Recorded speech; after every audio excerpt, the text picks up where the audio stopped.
శ్రీమాత్రే నమః. ముందు వీడియోలో పసుపు దుర్గమ్మని అలాగే పసుపు వినాయకుని ఎలా చేసుకోవాలో చెప్పాను కదా. ఇప్పుడు తర్వాత ప్రాసెస్. అమ్మోరు అంటేనే వేపాకు, వేపాకు అంటేనే అమ్మోరు. అందుకు దుర్గమ్మకి వేపాకు అంటే చాలా ఇష్టం అని చెప్పేసి వేపాకులు చిత్రపటం ఇటు సైడ్ అటు సైడ్ కూడా చక్కగా అలంకరించుకున్నాను. మీకు ఇంట్లో కలిసం ఆనవాయితీ ఉంటే కొబ్బరికాయ పెట్టుకోండి కలిసం మీద, లేకపోతే నేను చూపిస్తున్న విధంగా పెట్టుకోండి. చక్కగా ప్లేట్ తీసుకొని అందులో చక్కగా కలిసం చెంబుకి చిన్న బొట్టు పెట్టుకొని అందులో వేప కొమ్మలు పెట్టుకొని చక్కగా పువ్వులు మీకు ఏ పువ్వులు అవైలబుల్గా ఉంటుందో ఆ పువ్వులతోటి చెంబుని మొత్తాన్ని అలంకరించుకోండి.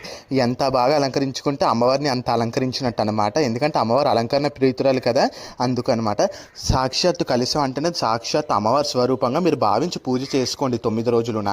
అందులో ఒక రాగి నాణ్యం కానీ వాడుతున్న నాణ్యం కానీ అందులో చెంబులో వేసుకుంటే కలిసం అయిపోయింది. తర్వాత ఏం చేసుకోవాలంటే చక్కగా చిత్రపటాన్ని మొత్తాన్ని కూడా పువ్వులతో మనం అలంకరించుకోవాలి. మీ దగ్గర ఏ పువ్వులైనా పర్వాలేదు, ఏ పువ్వులైనా సరే పెట్టి అమ్మవారికి అలంకరించుకోవచ్చు. దానిలో ఎటువంటి సందేహం